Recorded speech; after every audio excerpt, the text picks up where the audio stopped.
So everything is coming crashing down. All of the narratives are collapsing. All of the defenses are being completely undone. And remember how everybody was going around calling Nick Shirley and saying that, implying that he was some weird, like, child, like predator or something like that for wanting to record these kids. And they were trying to reframe it. They said there's no evidence that any of this is fraudulent. None of this has happened. It's all a lie. Well, guess what? Today is a big day. We're here in Minnesota, back with the legend David.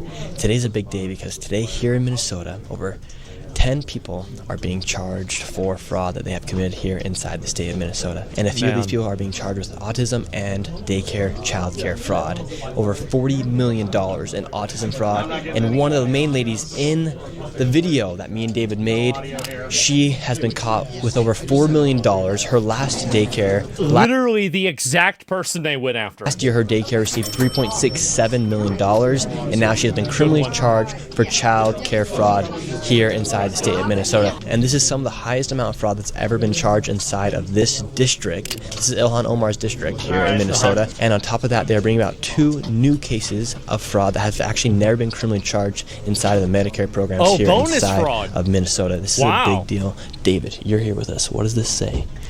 This is phenomenal to see the progression that things are happening after the release of our videos. And that woman who was criminally charged, by the way, she was caught at the airport with a one-way ticket to London. She was getting out of Dodge, and they stopped her. And now roaching out. She almost got away. She's been charged not only with defeating our future fraud, but she's the first person charged with child care fraud. It's a big deal.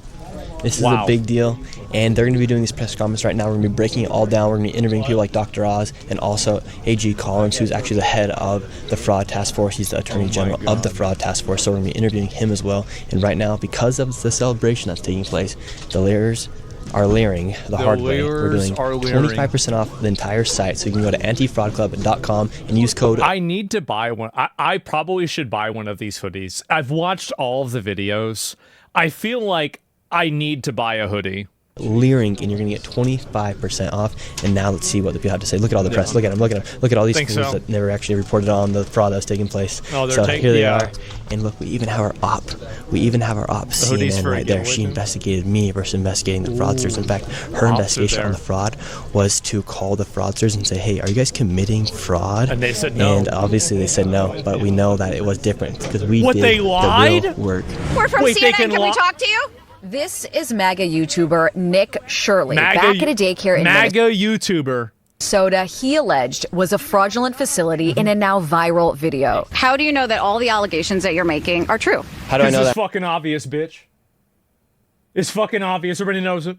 They're true. Well, we showed you guys we showed you guys what was happening, and then you guys can go ahead and make your own analysis. We're coming so we can make our own analysis. Are you 100% sure you're true?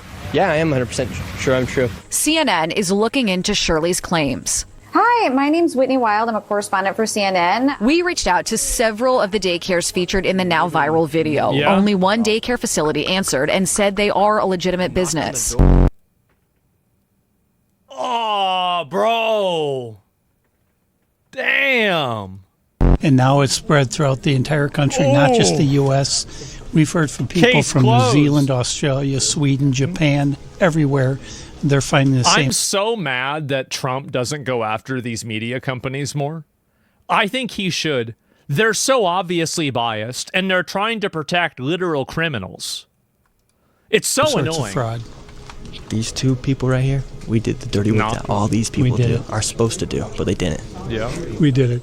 Now let's see what they have to say. There it is. Today, we are announcing criminal charges against 15 defendants in Minnesota for fraud schemes that targeted over $90 million in taxpayer dollars. Our cases today involve 7 different state-managed Medicaid programs that have been systematically pilfered by fraudsters who treated Minnesota-run programs as their personal piggy bank.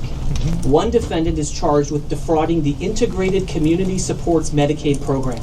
One patient was supposed to be receiving 24-hour care through this program, but he was actually being serviced by a fraudster and received no services.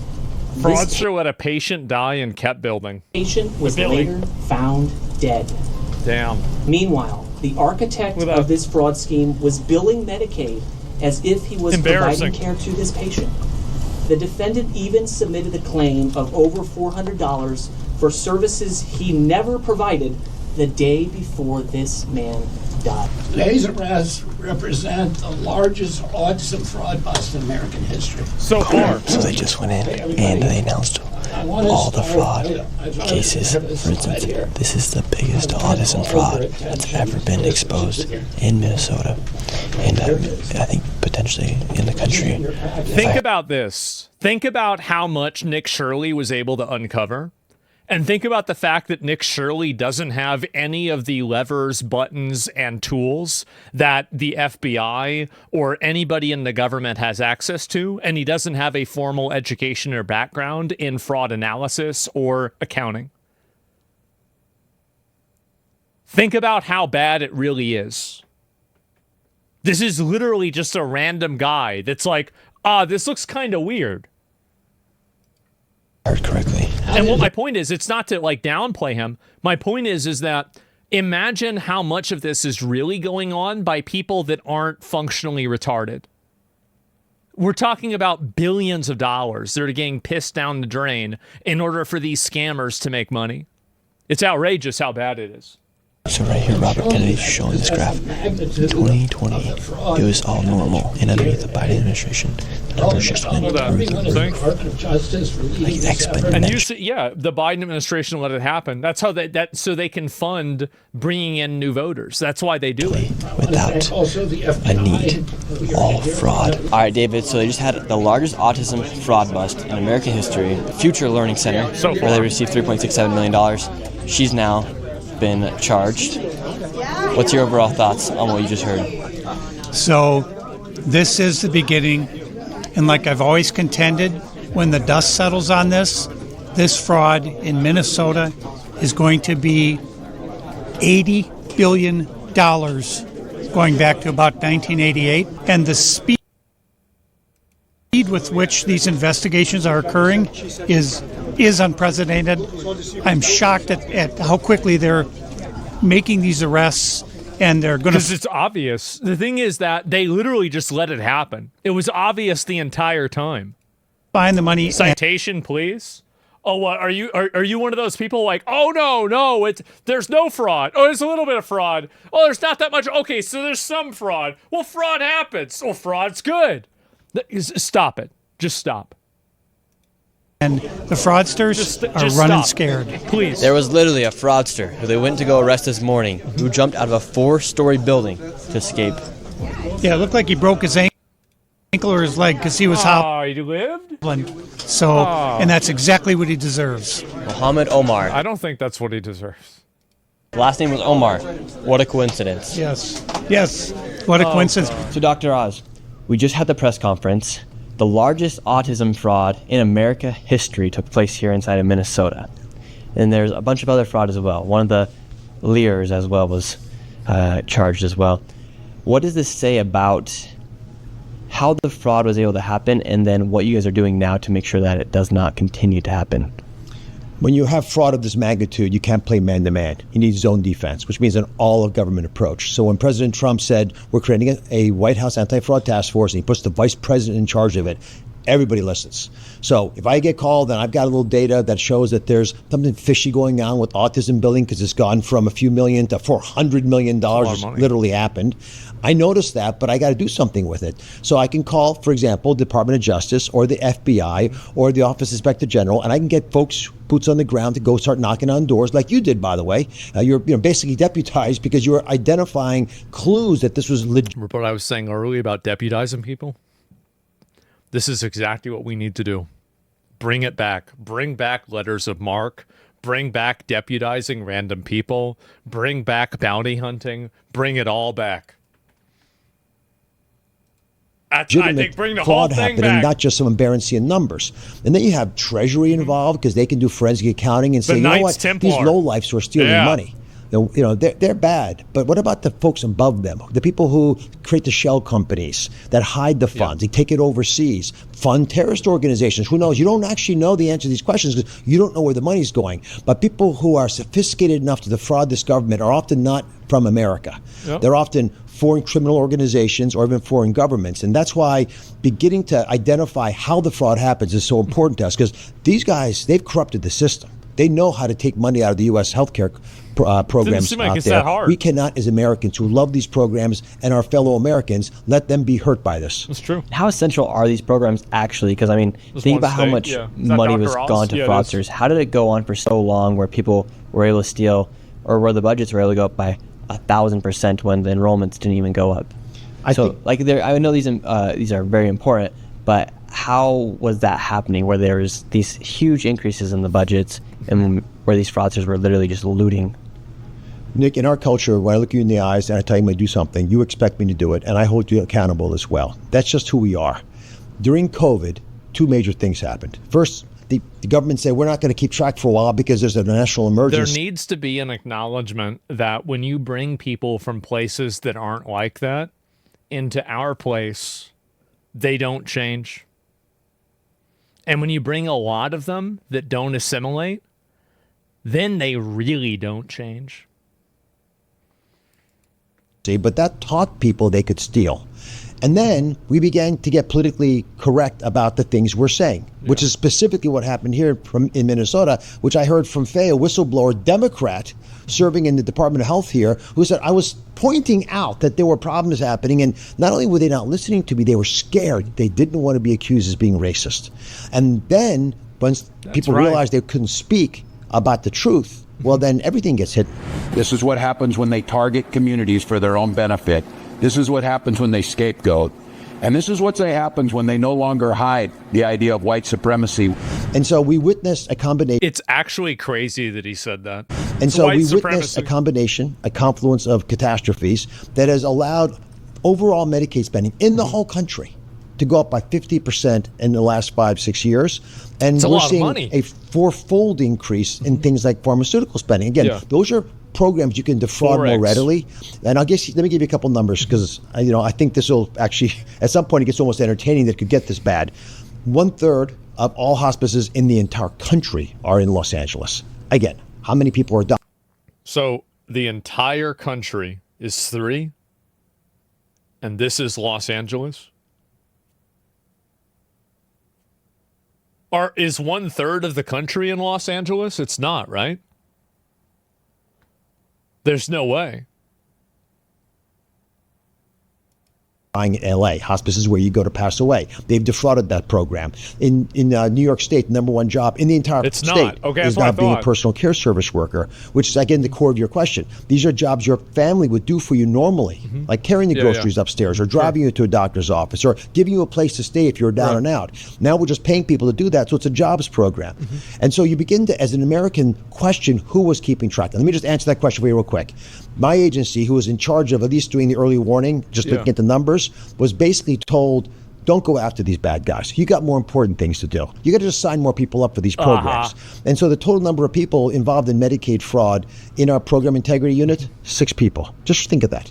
For the entire almost $1 trillion program, allocating money to $1 trillion, and it's being managed by 6 people. Oh, what could go wrong?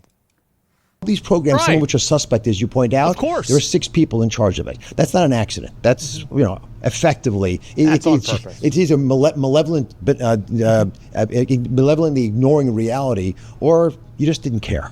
Yeah. And for instance, a lot of this fraud, like you said there, a lot of it's being done by people who aren't even from the United States. That's right. The Chinese mafia in New York City, the Russians in California, the Armenians as well. Here you had the Somalians in Minnesota, and we have David here with us. And David, how did you see this fraud? Because if it wasn't for you, a lot of this stuff would not be happening. If it wasn't for you noticing that there's no children at the daycare, how did you notice the involvement of, for instance, the Somali population come in and loot and steal from Americans? Well, I started to see this prevalence of these childcare facilities around my office, and they're always in these dark, dingy buildings, and I said, well, who's running all these child care? Why do we need all these child care facilities? So that's what started me looking into what's going on here, how many kids are going there, and so I'd go early. That's the real unsung hero out of all this, is that, you know, obviously Dr. Oz is doing great, Nick Shirley's great, but like none of this would have been possible without this guy. Just a random American citizen that had a concern for the way that his money was being spent, unlocked all this. And people need to respect that. They do. In the morning, no kids. I go in the afternoon, no kids. No footprints in the snow. Where are the kids? Where'd they go? So when I started looking at the ownership of the child care facilities, I said, they're all Somali. And so then I said, well, I'm seeing all these vans driving around, and it's a Somali driver, and there's never any passengers. So I started looking at that, and then I realized it was autism, and that's why I depicted it as a wheel of fraud with the non-emergency medical transportation as the hub, and then child care is a fraud, autism's a fraud, a spoke of fraud on the wheel. And I realized this thing was so gigantic, it was like trying to wrestle a greased hippo. And I knew it wouldn't work if I tried to tackle the whole thing. So I had to pick a pressure point, and that pressure point was childcare, because I knew people were going to be pissed when they saw what was going on with childcare. And then we moved into the non-emergency medical transportation, and you can see the results now. And it spawned not just a nationwide, but a worldwide investigation by people like us into fraud. It's safe to say that the local government, Tim Waltz, Ilhan Omar, Keith Ellison, they were complicit in allowing specifically the Somali population go through and commit this fraud, because they knew they could then call out people for being a racist or Islamophobic. There's no question that was a culture, certainly within the department in charge of these programs, that stymied open talk. You were intimidated if you said anything that was even a little bit deemed as politically incorrect. And this specific issue around racism, which isn't it crazy how they've just silenced everybody around the why? It's really insane to me that like anybody bought into this. It is like, it's shocking. Heard from Faye was the biggest insult that you could ever make is to call someone a racist. And I think the biggest insult is that you're a liar and a cheat, and you're taking advantage of your fellow man and trying to hurt them. And the fact that they lost their priorities on these issues, to me, is very concerning. It's one of the reasons that we've been actively looking at how we can investigate these programs more effectively. And to protect the federal taxpayer, we've had to look at what's been submitted to us and defer in this state, in Minnesota, defer $350 million. But in California, which might be the varsity team, the amount of problems we saw there forced us to defer $1.34 billion. That's a lot of money. And that's you know he's right, too. So these are the kinds of numbers we're talking about. Can I just give you an affordability nexus here, just to sort of put it in everyone's mind? Because a lot of people watching now, I hope, are working their tails off.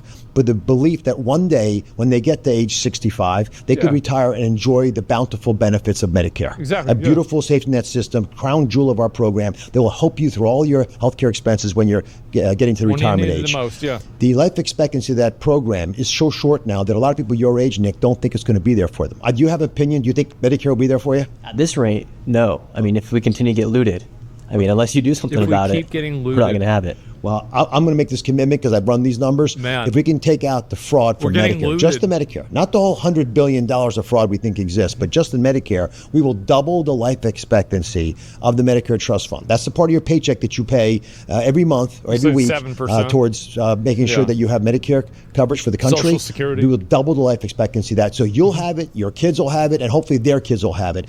And we don't have to charge you extra tax. We don't have to go after anyone's home. We don't have to, knock out people from playing in the game of life in America. We just have to take the fraud out. That's our job. It's our duty. It's our responsibility. Awesome. Thank you so much, Dr. Oz. And now we're going to go talk with Attorney McDonald about specifically what they found here in Minnesota. Thank you very much. God bless you. The fraud here in Minnesota has been going on for so long, for so many years, and today, finally, these fraudsters are held accountable. What exactly did you guys get these fraudsters on? Today we've announced charges against 15 fraudsters here in Minnesota who were defrauding 7 different programs, Medicaid programs, and also a child care funding program here in the state of Minnesota.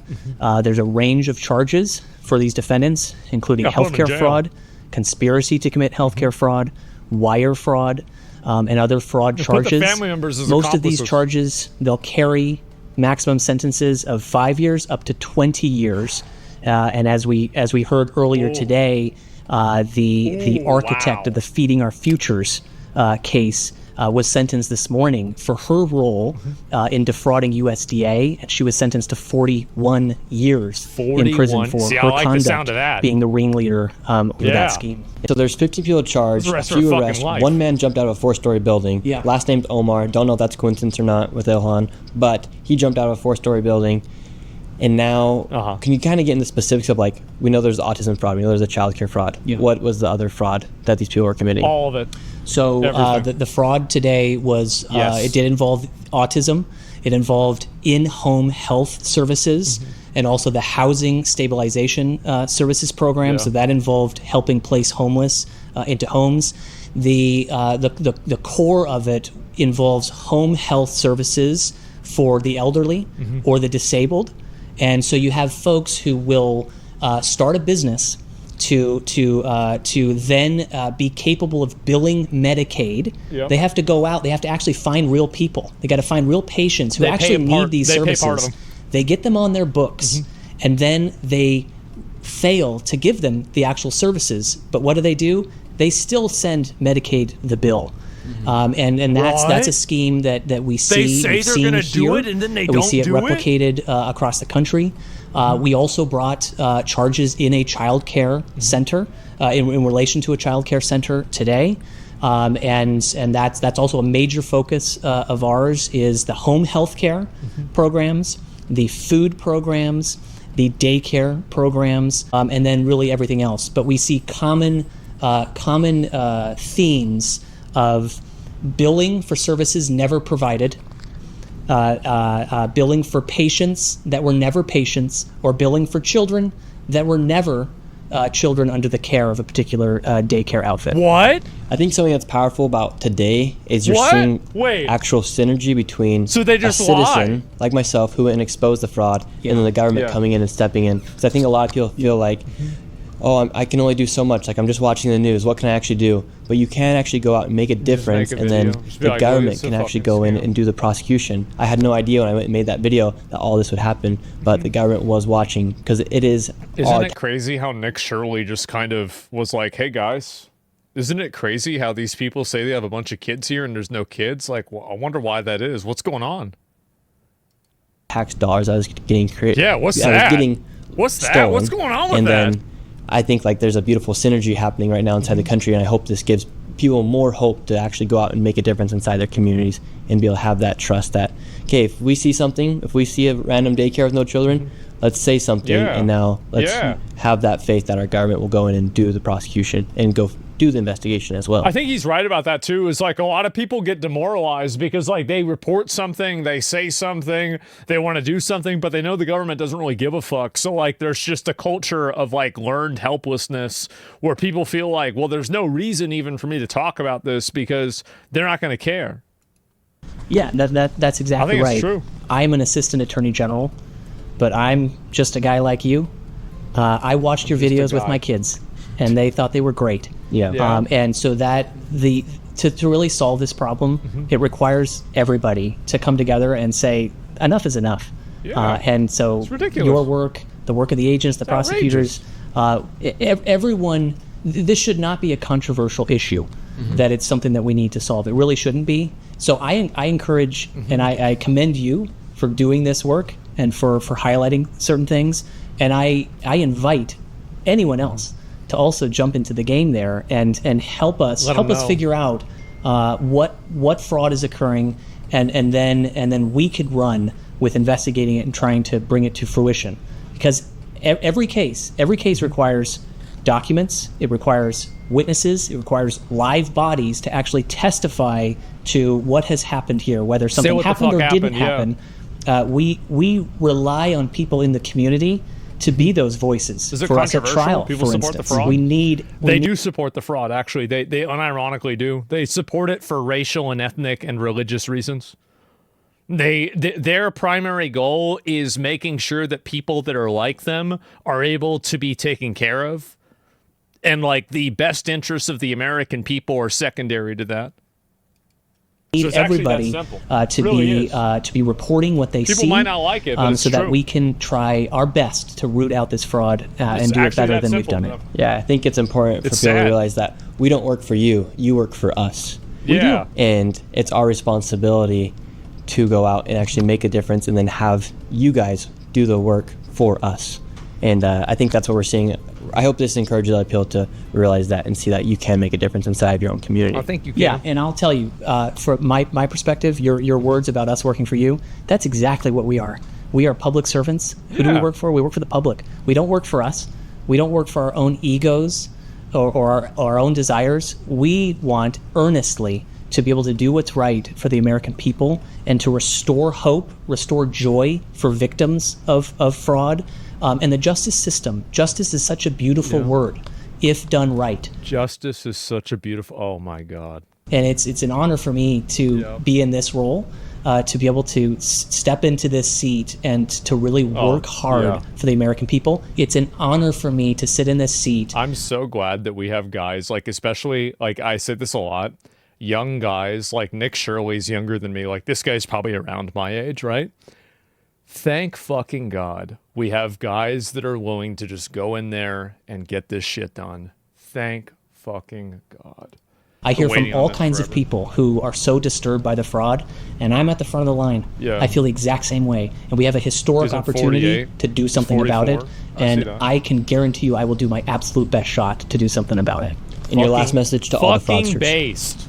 Yeah, my message to the fraudsters. I get your ass. I said it earlier today. Eat, drink, and be merry today, because your days of frolicking and freedom are coming to an end.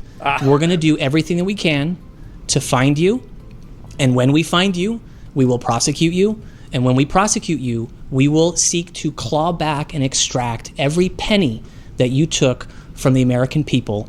That is our goal. That is our vision. So if you're hearing this, you should run and you should hide, because we are going to do everything we can to unmask you and to prosecute you and to bring you to justice. So maybe jump off a 4-story building, but they're still going to find you. Thank you very much. We appreciate you. Can jump off a 4-story building. God damn. That was a good fucking video. That was a much better fucking video than I had expected. I like that a lot. Let me link it to you guys. And that's the new Nick Shirley video about the Minnesota fraud. So keep in mind, and I think that we should really go back and do an accounting of all of the people that were shouting from the rooftops and claiming over and over, no, there's no fraud. There's no fraud, guys. You don't understand. And no, it's just racism. We really need to go back and look at who that was. Who was it that was saying that? Making up a bunch of motherfucking bullshit. Really, like, because it was all bullshit. Like, anybody who thought this was bullshit is honestly just stupid. They're honestly just like, and it captured mentally, right? Destiny and Hassan. I mean, yeah, it's a good start, you know, like, because they were all lying about it. They were saying, oh yeah, it's true. And I want y'all to remember that is like, you never let any of these people, like, never try to win an argument against these people. Never try to, like, debate them. Never try to, like, go and, like, you know, figure out and prove that you're right. All you need to do is just get enough people together and you just put those people, bro, like, you vote to you get enough people to vote, you do whatever the fuck you want, ignore them, bro, fuck them. They're gonna do and think whatever they want. And at the end of the day, you gotta go and put yourself first. You gotta do whatever you need to do. I demand you play Resident Evil 4 right now. I know, we're gonna get to it just a minute, right? Just real quick, we're gonna get to it. I just wanna say, though, that you never can try to find any common ground with those people. They have no intention. The only way that they will find common ground with you is if they're using it as a vehicle to push more of their agenda. That's literally it. They don't care about common ground. They don't care about America. They don't care about, you know, the Constitution. They don't care about any of your laws. They don't care about the ideals of America. All they care about, the only time they will talk about that is whenever they're trying to get you to care about it, so you'll let them do what they want to do. Like, that's the only time they ever care about it. And so, like, that's it. Pointless to even argue with them. Yeah, there's no reason to even argue with them. Like, they're totally captured. The goal really is to just show that it's a lie and then get more people to vote on your side. And eventually, once we get enough of those people, we just fucking just cut those people out of the democratic process entirely. Deport them, fucking put people in jail, take away their right to vote, like go all the way. That should be the goal. That is the holy grail. That is the promised land. They're all in jail. They can't vote. They're getting deported. You take all their shit back, and that's it. And so never forget, that is the best case scenario.